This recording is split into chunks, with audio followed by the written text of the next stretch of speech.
pressure on everything then. I know, yeah. Frightening. So today we have Richard Faulkner, a man in his techno shed. How you doing, Richard? You okay? Yeah, I'm good, thank you, mate. Yeah. Busy day. Yeah, doing well. Oh, good, good. Second time lucky with this podcast. Well, we'll find something extra for it, That's it. That's it. So, first question really is, how did you get started with computers? What was your first computer? My first computer was a Commodore Plus 4. I'd been probably 7 or 8 years old. We got that for Christmas one year, and me and my brother used to fight, like brothers fight over one computer. He wanted to play games, I wanted to code music, and yeah, we'd fight over that every Saturday morning without fail. And we got sort of about 1989, 1990, and my dad procured a Spectrum Plus 3, which had a disk drive, which was obviously a massive step up in that respect. I mean, it means that I've used both Commodores and Speckies as a kid, and both sides of the fence in terms of the playground scrap. The Plus 4, though, I think is interesting because it's sort of, when you play the games, they're more like the Spectrum than they are the C64. They're sort of more immediate, and yeah, I'm not quite sure why that is, but there's definitely more similarity between them than there is between, say, the C64 and the Plus 4 in some respects. I know, in 80 years, what people have done with the Plus 4 is incredible. If you look at Alpha Ray and Pets Rescue, I mean, that they're beyond the C64's capabilities. It's just phenomenal what they can do. But yeah, so then I was going to say I wouldn't mind a Plus 4. To be fair, now I love the design of the computer itself. Have you got one there? Yeah, it's such a lovely design machine. Yeah. But obviously back then, you were either Spectrum 64 or an Amstrad, and they released the Commodore 16, didn't they? And then the Plus 4 after, but it was sort of like end of life, wasn't it? Almost.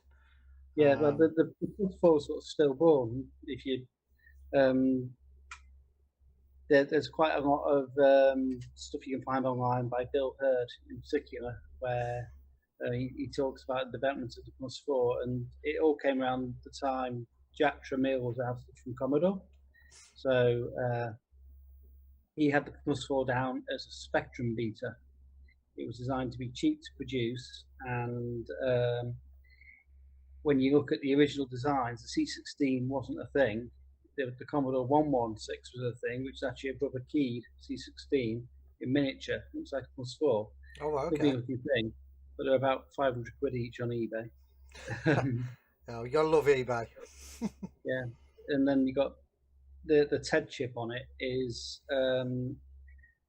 almost quite modern in its outlook, in it integrates loads of stuff. So it's got the graphics and the sound and a lot of the I/O stuff all on the one chip.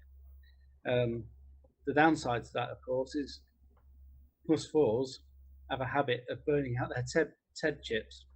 There's a couple of design flaws on them. So yeah, Bill Hurd says they all die eventually. A few other people say if you heat sink them properly, it does extend their life. I have a heat sink mine. It seemed like a no-brainer while it was open. But no, they're a great machine, and it is worth looking up Alpha A and Pets Rescue in terms of just what's possible. You look at Patricia's game that we'll discuss in a bit, and you look at Alpha A. There are similarities, and Alpha A is a horizontal shoot 'em up, and it goes beyond what people think that machine is physically capable of, which is always amazing to see. I've got the 1551 drive for it as well, so everything loads in real time as you play, because it's a lot faster than 1540 one you got on the C64 because it's parallel. Okay. Yeah, so It's an interesting machine. It's not. It didn't have sprites, so when they tried to make it into a gaming machine, it didn't make sense because it was never designed as that. It was designed to be cheap, and if you play C16 games, generally because they're 16K, they have 1K of screen RAM, so you can get a bit more coding than you could on a Spectrum 16K game. You'll see that they have that same sort of simplistic thing to them, where they tend to be very quick fire, and always leave you wanting one more go. Yeah. So you're IT architect by day, is that correct? Yeah. Yeah. So in your spare time, say like your hobbies, you write music for games. That's correct? Isn't it? Yeah. So what games have you worked on? That's a good question. We have Bikers. That's probably the one that's most widely known. The one that's playing over your right shoulder, Dougie Doo. Yeah. That's got music on it.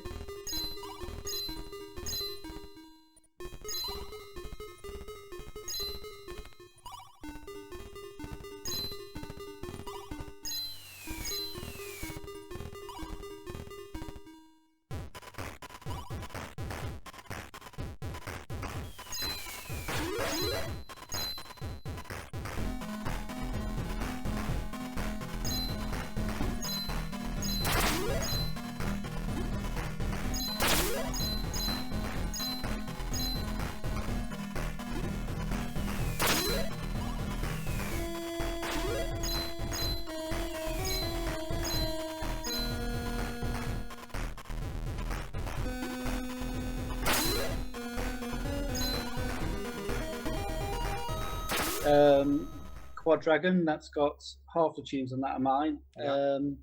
And Remy Sharp did a Go Mummy, or O Mummy, did he call it? It was a new version of an earlier game, shall we say? And that's got some Egyptian style music on it. I've done a couple of things for Paul Weller, where he's not the Paul Weller, the other Paul Weller. who did what? And so he had some atmospheric music I did for some stuff of his, and I've got something else that I'm working on for him at the moment. And there was a game, what was it called? Next Shift. Oh yeah, it was, that was good fun. Yeah, that's got my music on it as well. Ah, right, okay. I didn't realise that one was one of yours as well. Okay. Yeah, there's quite a few. And there's one, Zeno Brigade, is it called? That's really rude. I can't remember what the name of the game is. Oh, do you know? Is that a bit? Is that bit soft, bit map soft or something? I'm trying to think what they're called. Yeah. We'll put the game around somewhere. Yeah. I don't see it. I don't own that one actually. Yeah, I don't. That's one that I don't own. Yeah. Yeah, that's got my music as well. Yeah, so. And they're all for the Speccy Next, aren't they? All for Speccy Next. Yeah. Are there any other systems that you've wrote music for at all? Sam Coupe. I used to also mess around on eTracker, and if you look online, you can find some of my tunes still on websites. We can probably find a link for that after this is over. And I did lots back when I was a kid on the Spectrum 128 on +3 Basic. I mean, I know Carter USM, don't they? I think they famously use the Spectrum for their backing track. So we were sort of a bit inspired by that. And first of all, we started off using the AY chip. Then we got the MIDI cable, and using the play command from Basic, we were sitting there trying to remake the Prodigy. Me and my mate Mark. Yeah. We discovered some nice little tricks on my cheap Yamaha keyboard. Like you use the pitch bend on the drums, they go up, and then you can play them twice as fast. They sound like the sample. Right. So you can do some like nifty tricks, Yeah. It's good fun. Out space on the +3, that was a thing.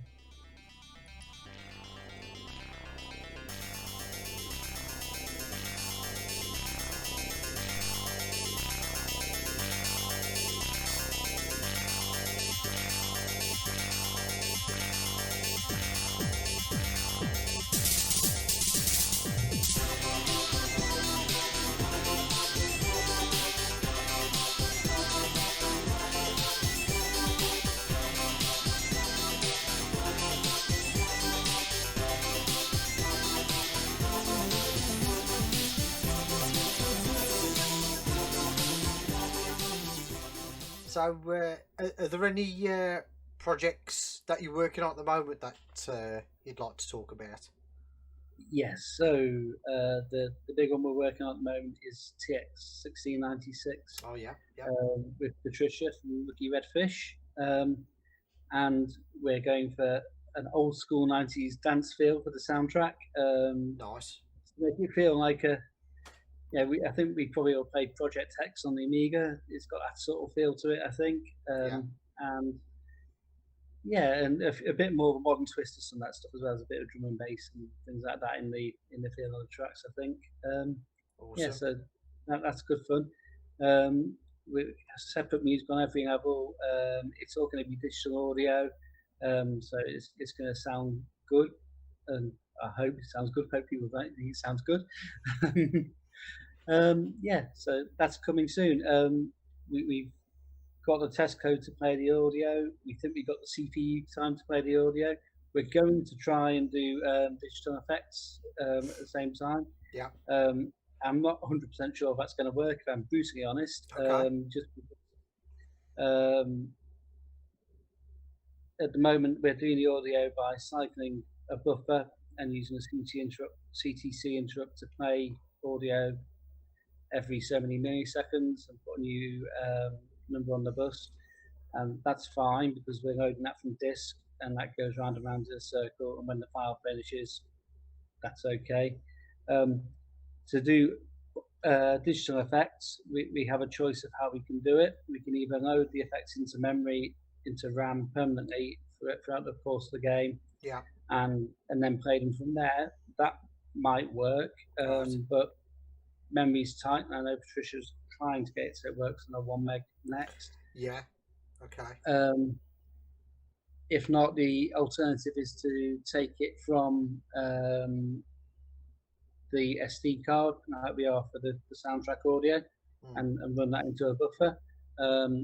It depends how much the lag is on that, because obviously that would double the read time for the SD card. You'd have different files being read at the same time, and if that gives you bumpy performance, that's no good, because what you're looking for when you play audio back really is to have performance that stays on the same level. So you don't, in some ways it's better that it's always slightly slower but always the same speed every frame, than you having code that is fast most of the time and occasionally does something big and slows everything down.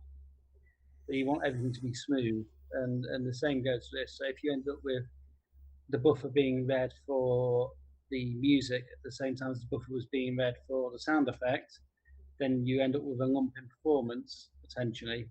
Yeah. So we have to see how it behaves in real life. It might not be a problem. If not, that's great.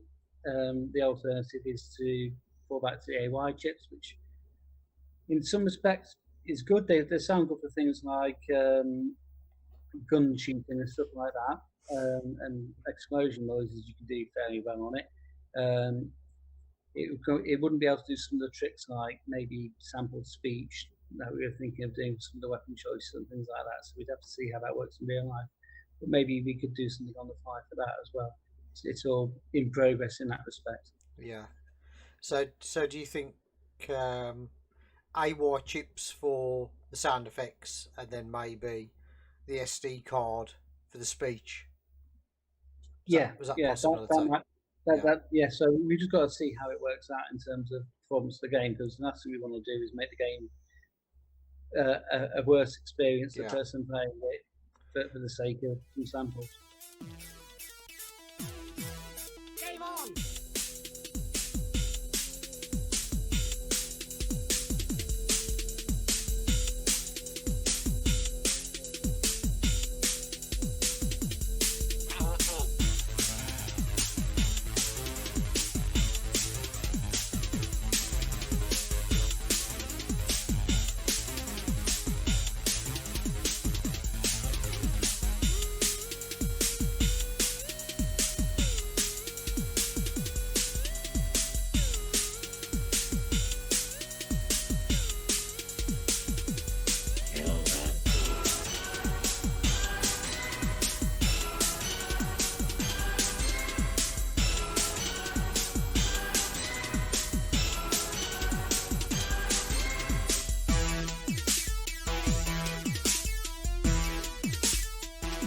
Because I'm wondering if the original SD card that you had with the Next is fast enough, because I don't think that's a 10, is it? I don't think it's a 10 speed. It's fast enough. It's fast enough.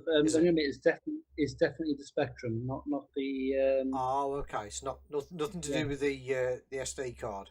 Yes, no, nothing to do with the SD card. It's over my right shoulder. Yeah. Yeah. See that? Yeah. So if I.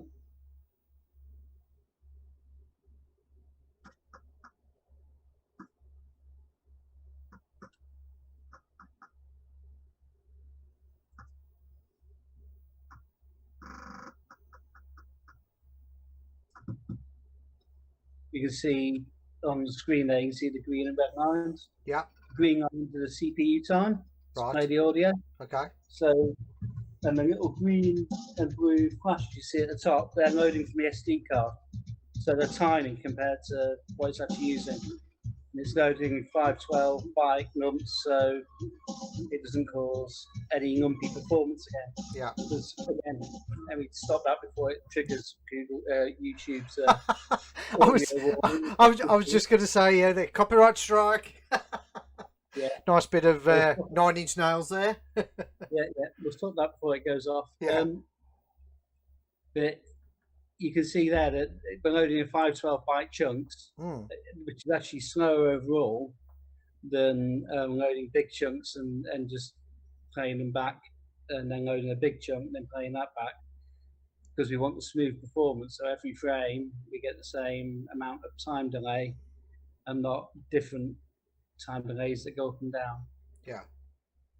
That makes sense. Yeah, it really is going to be impressive, isn't it? Really is. Yeah, the attention to detail, I think, that has gone into it. I mean, everything's been rethought and recoded several times, hasn't it? And that's something both you and I have seen. It's when somebody rethinks the same level 3 times and rewrites the same thing again and again because they're not quite happy with it, and they are perfectionists and they want it to play as good as it looks. Yeah, which is really important. You know, you've all seen Shadow of the Beast when it came out in the movie; it looked fantastic, and after 10 minutes, you were bored. Yeah, I've always said it's the game that you put on for your mates to impress them and say, "Oh, look what my Amiga can do." But they'd be like, "Oh, can I have a go?" "Oh, no, let's put something else on." Yeah. It's like when you went around the mate's house when they first got PCs and they put the Doom demo on. That was the same thing. Yes, yeah. Doom, Duke Nukem, Castle Wolfenstein. Yeah, absolutely. Yeah. They didn't actually own the games, just the demos. Yeah. Oh, yeah. Well, it was a shareware, wasn't it, back then? Yeah, shareware. Yeah, which was a shareware demo. Yeah, absolutely. Yeah. It was a brilliant way of doing it. It really was. It's something you don't get anymore. Too much of this grabbing. It's the same thing, isn't it? You know, you see the demo, you play it, and then you pay for the real thing in that case. Yeah. But if you go and download something online, it's like, oh, pay for this bit and pay for this bit. It's the same thing. It's extended, isn't it? I suppose.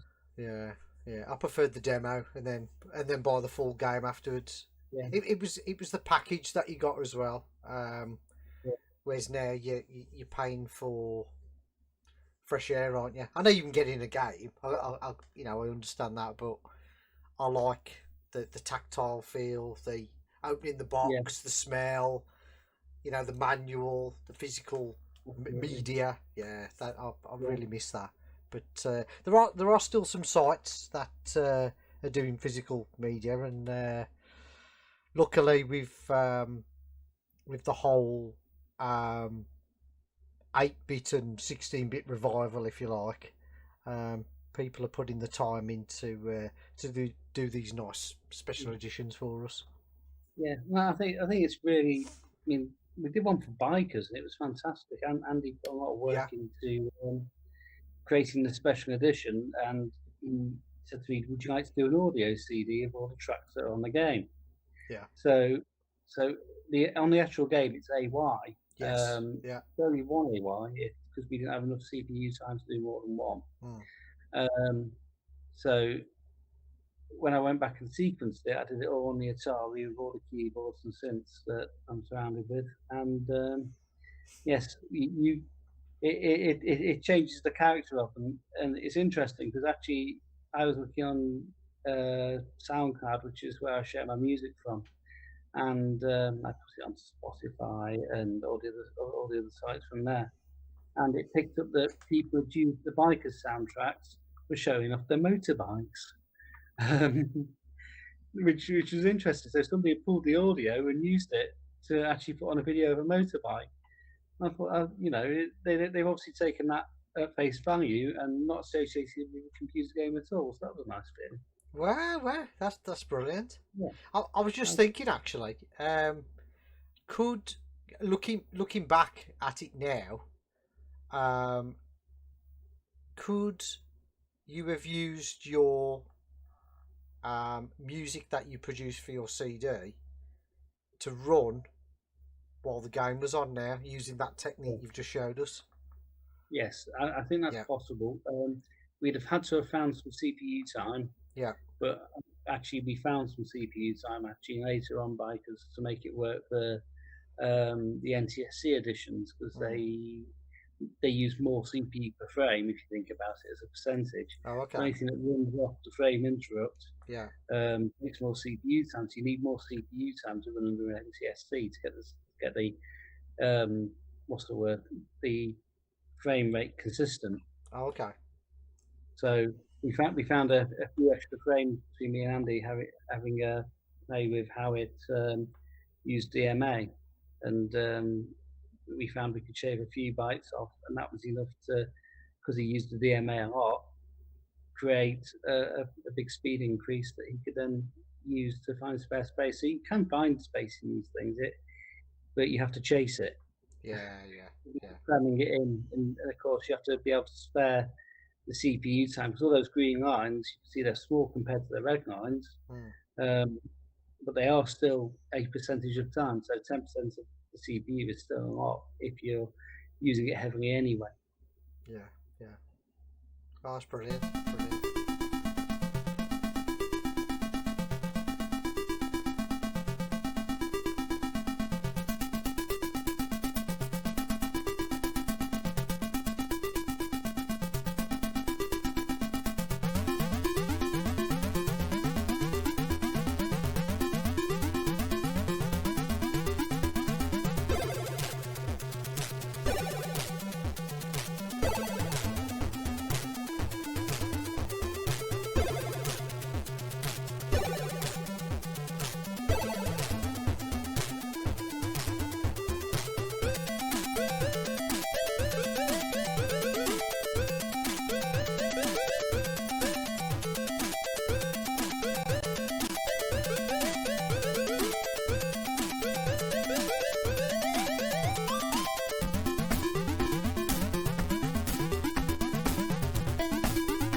So, Richard, do you want to tell us about how you record things and how you mix your tracks?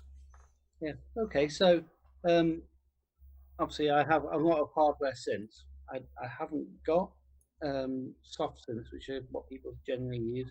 There's only one exception to that rule. Oh, two exceptions to that rule. Two. One of them is Tune Track Easy Drummer. That's fantastic for if I'm making rock music, because it sounds like a real drummer. You know, it's got on the metal drums, it's got the guy from Meshuggah playing, and the prog rock drum pack I use. It sounds great. I've used that on some of the sort of more progressive tracks I've made. So that's good for that. But also on that same bent, I like mellotron noises. Absolutely love them. Yeah. The guy from Opeth uses them. Genesis uses them all over the place. In fact, I think Genesis bought King Crimson's mellotron off them when they first made it big, and that's how they could afford to do it. They bought the second-hand stuff, so they cost thousands and thousands, even in the early 70s. So buy a house or buy a mellotron. Live in the mellotron. Yeah, give me the Mellotron, man. But a Mellotron is a big mechanical beast that needs servicing. Under every key, it has a tape loop playing, and when you push the key down, it brings a tape head down onto the loop, and you then listen to that tape head playing. So it's got a very particular sound because it's very on and off, and very sort of cuts in, cuts out. And it tends to be a mix of either choral or strings people use. Strawberry Fields, the piece at the beginning, that's a Mellotron Wow, playing a okay. flute. Gotcha. It's a very particular sound. It's not a flute. It's from the 1960s. It's not a synthesizer. No, it's a Mellotron. That's probably sort of the earliest synthesizer noise you could get. It's got that lovely analog sound, doesn't it? Love it. Yeah. I mean, literally, it's a tape. It is analog. Yeah. So that's the only digital instrument I use. So yeah, I have a digital instrument for the analog sound. Yeah. Breaking the rules. Yeah, breaking the rules, breaking my own rules before I've made them. But everything else is hardware. So we have the DeepMind, Roland FA. I've got a drum boot, lots of Behringer kit because I couldn't afford this amount of keyboards and synths otherwise. Got the MS1, we got the Crave, we got the Wasp, the Cat, the Model D, the Neutron, the TD3, the Pro 1, the K2, the RD8, the RD9, the Mini Nova. So Behringer have plenty of money out of me. The JD08 is a most recent Roland piece of kit I've got. Got a Korg Wave State, I've got Korg Op 6. So they all go into an X32 rack mixer with digital snakes, which means that you don't have wires going all the way to your computer. I have lots of wires in this room, but there would be even more without them. Because then I can get 32 inputs into a mixer without having 32 wires. That mixer then has a link into a PC running Cubase 12. So I then sync my PC to the Atari ST running Cubase. So Cubase controls all the synths.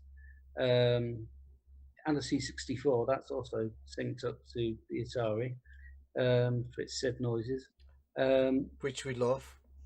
Yeah, and they all get played into the X32 mixer. Cubase 12 records them.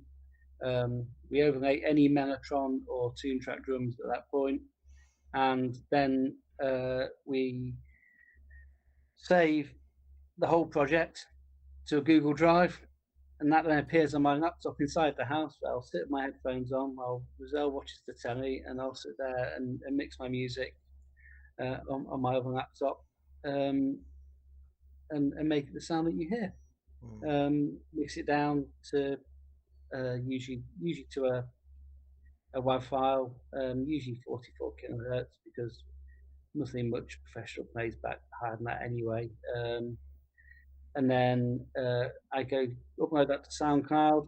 From there, it goes to Apple Music, Spotify, Amazon, Deezer, and most of the others you can think of. The ones it doesn't do are Bandcamp, which I sometimes update, and Reverb Nation, which I have never, because I paid for subscription to SoundCloud. I'm really mean. I don't pay subscription to Reverb Nation as well. So I think I've paid enough subscriptions to that sort of thing. But yeah, that's most bases covered, I think. Yeah, that's brilliant. Absolutely brilliant. Yeah, it's originally started off with a Yamaha hard disk recorder. That was 16 inputs, I think, and that would record onto the disk inside it. But then I would have to plug a USB cable into the back of it, plug it into an laptop, drag the files off, and then when I played them back, they'd always sound flat. You'd have to remix them anyway. Now, there are a lot of tricks that you can do within Cubase to make that much easier on the PC. So one of the most common ones is using stereo to make things sound wide. And it's just if I never played with audio engineering this way when I used to do music as a kid, because it wasn't this complicated then, unless you had a big studio and a lot of money. Yeah. But now you can do a lot of stuff in a hobbyist space like this.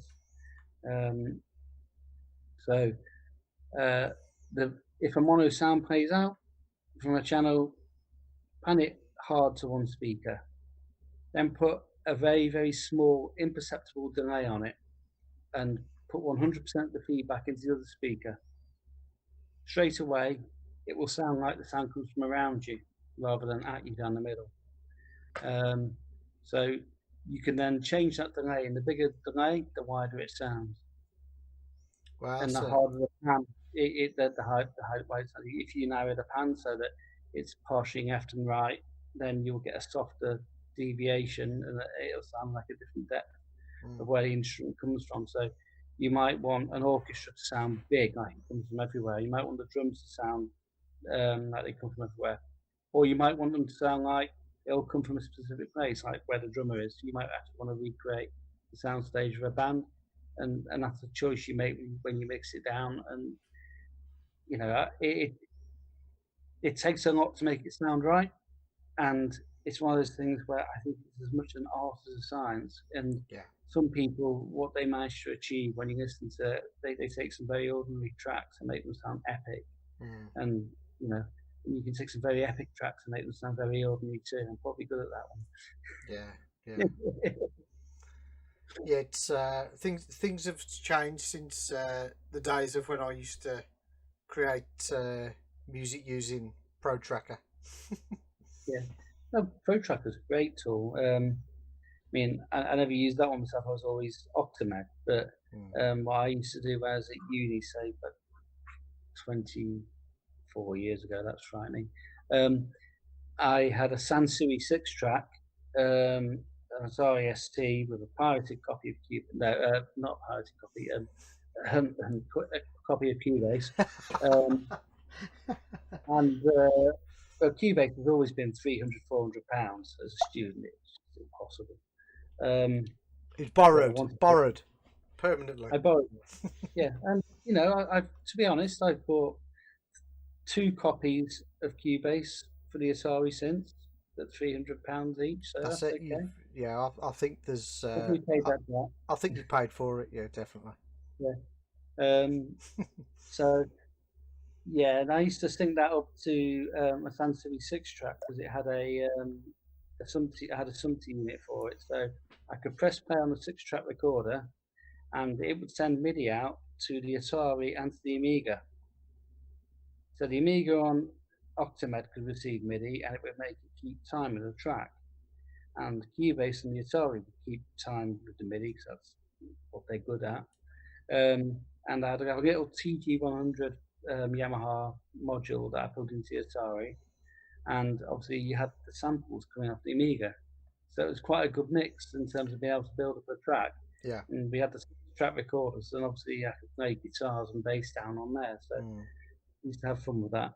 Didn't bands like Utah Saints use a similar setup? Oh, but yeah, everybody used Ataris. Yeah.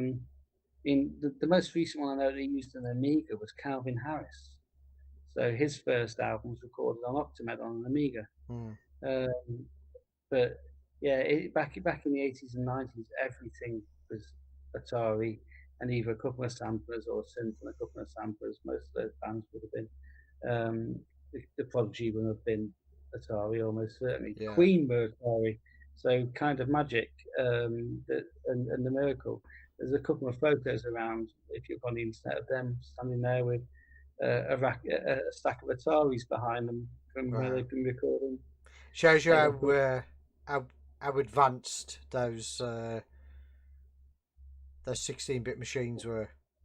Yeah, but actually, I don't think it's that they're advanced. I think it's been a good tool for the job. The Amiga was never quite as good as the Atari for MIDI, not just because it didn't have the programs, because it's got an operating system. The Atari doesn't do multitasking.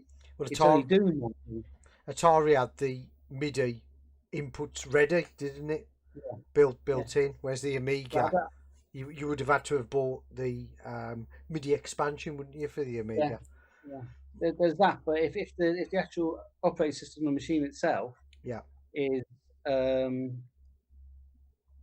simple and doesn't do a lot, doesn't get in your way, then you've got direct access to it, and the programmer can then control the timing more accurately. If when you're busy trying to send a MIDI message, the processor decides, oh, I'm going to swap tasks now because I'm multitasking, I'm going to go do something else for a few milliseconds, and then comes back to yours a few milliseconds later, you've just had some drift into your signal. And you have buffers to solve this problem to a certain extent, but they can never overcome it, especially on an Amiga where everything is pumped through the parallel port for MIDI. Okay.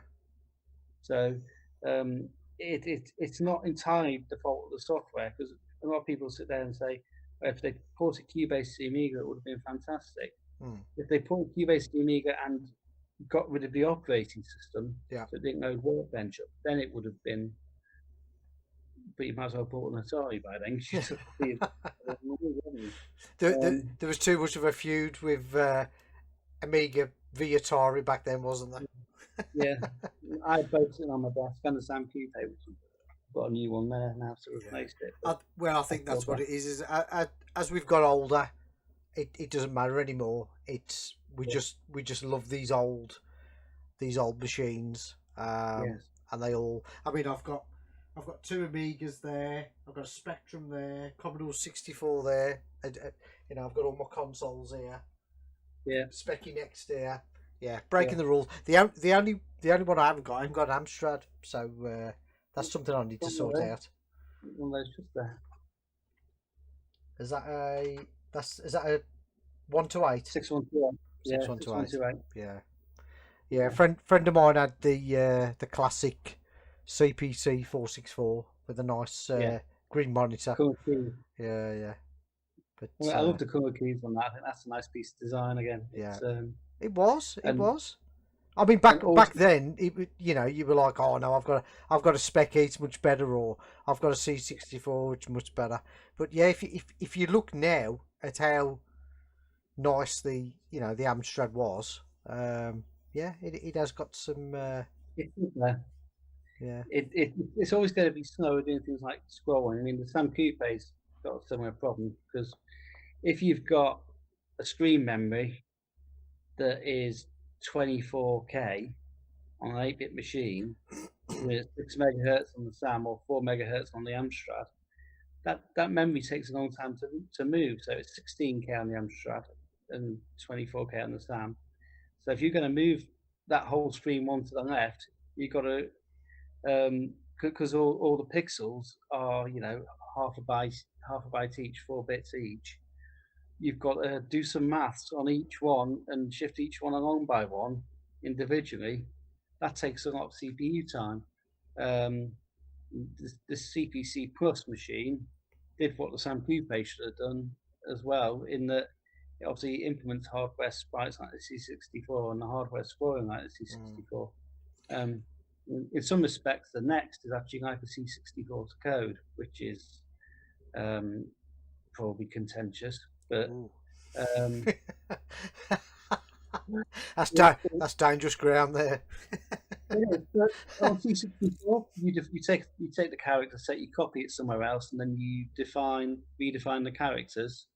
And because you've got effectively a tile map that is a list of 40 by 25 characters, then that's a tile map. That's exactly the same resolution as the Spectrum Next has a tile map in.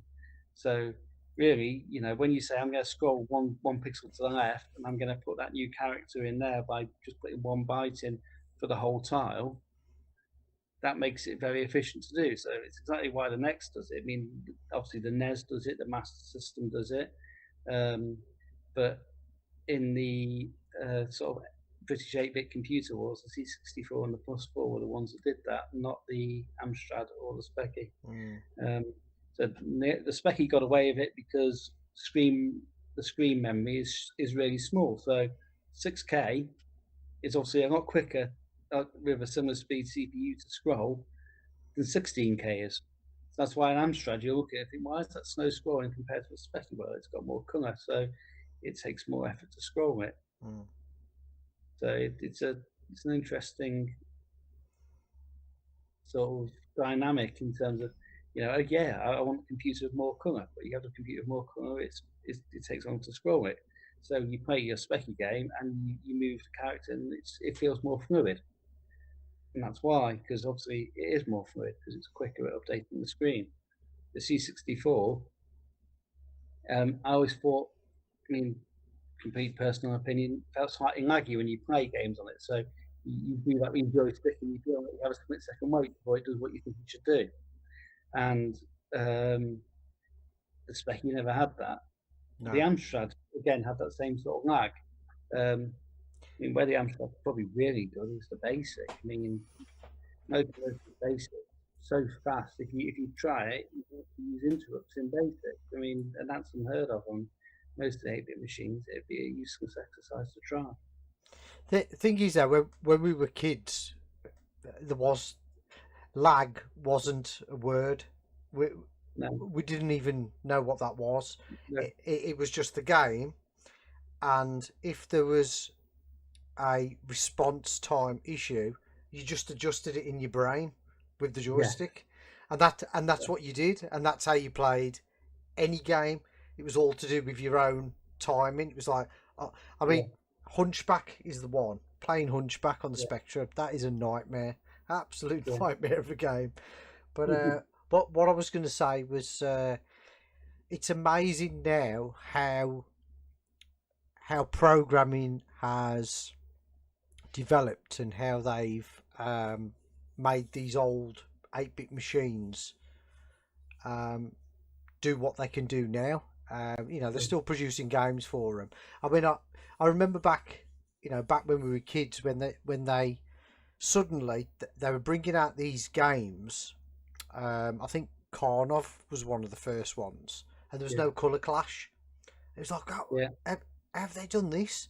And then you've got games like Trapdoor and Popeye, massive sprites, and again, because they'd use this like black masking round what they created as the sprite, it was incredible. No colour clash. Shadow Warriors as well. That was one, wasn't it? What? Sorry. Shadow Warriors. That was an 800. Yeah, absolutely incredible. And especially one of the specky companies now. Is it Zosia or Zoisa? Yeah. The games they've produced and what they've been posting on Facebook, their games look incredible, and it certainly makes you think, right, the next now needs to up its game, and I certainly think TX 1696 is going to do that. Definitely. I think so. Yeah, I think so. And hopefully it'll inspire other people to say, how did they do that? Stretch it, and they stretch themselves in different ways, and people find little tricks and ways to push the hardware past what people think it can do. Yeah, 100%. Yeah.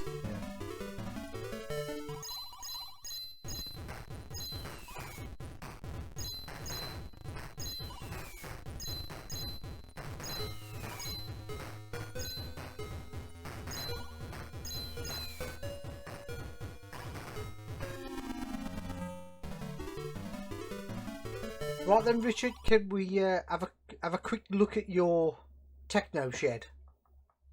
You certainly can. Mr. Blue Sky.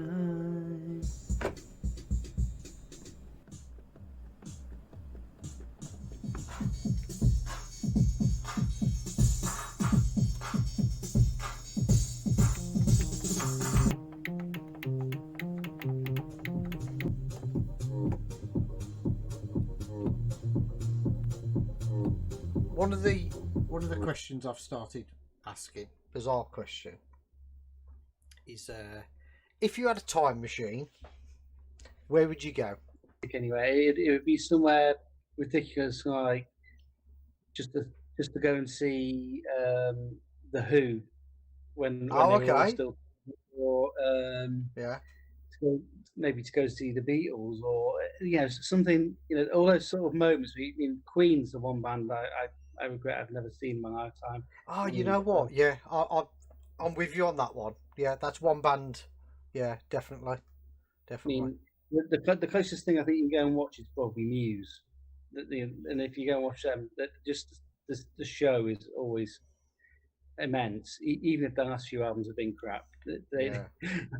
I think I saw Muse. It was at I think it was Reading, so it was Reading Festival, 2004. Absolutely chucked it down the rain, and we watched Muse, absolutely drenched, and they were fantastic. They really were. Yeah. I remember seeing Reading in a tent. Yeah. Waiting for on the main stage, and in the half. In between every song, Matt Bellamy was singing on the crowd, "F off Oasis, F off Oasis." Yeah. People were climbing up all the scaffolding inside the tent and all that business. It was fantastic. That was great. About the third time I'd seen at that point. Now I was into that at that point. Yeah.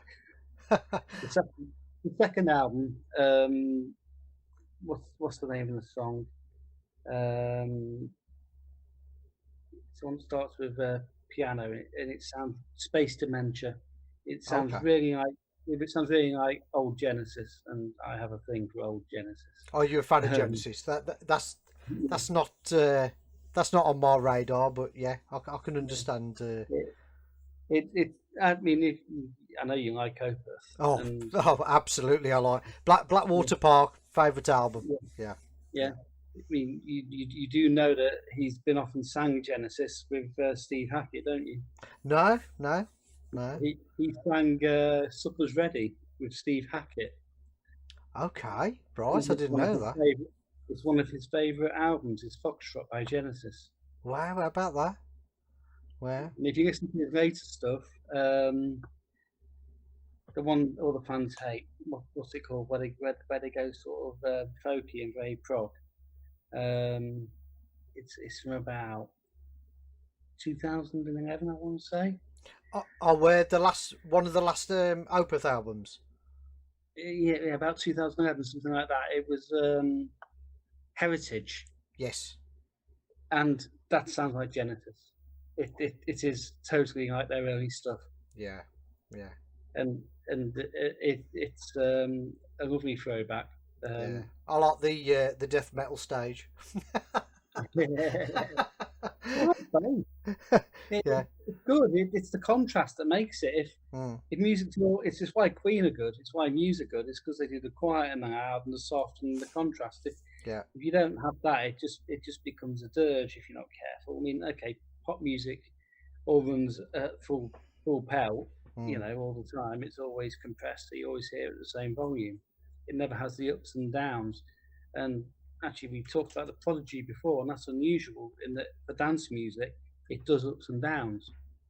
It has quiet passages and loud passages, and it goes down, lets you breathe, and then it pushes back up again.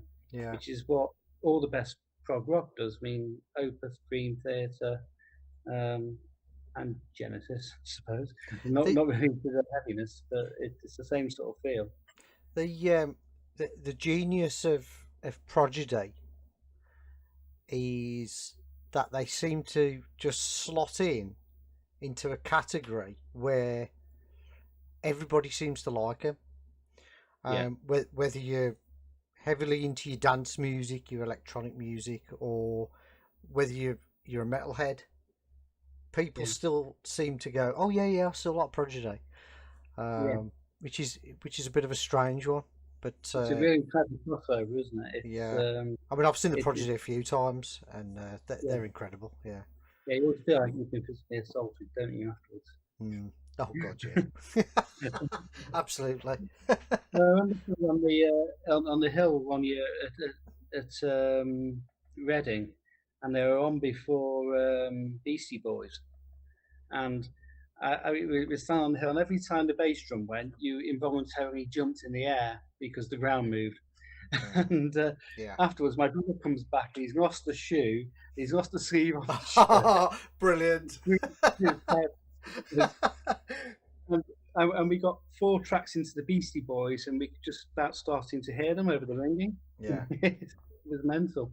They Oh, turned Reading down after that, I think. yeah. Absolutely fantastic. Yeah, good memories.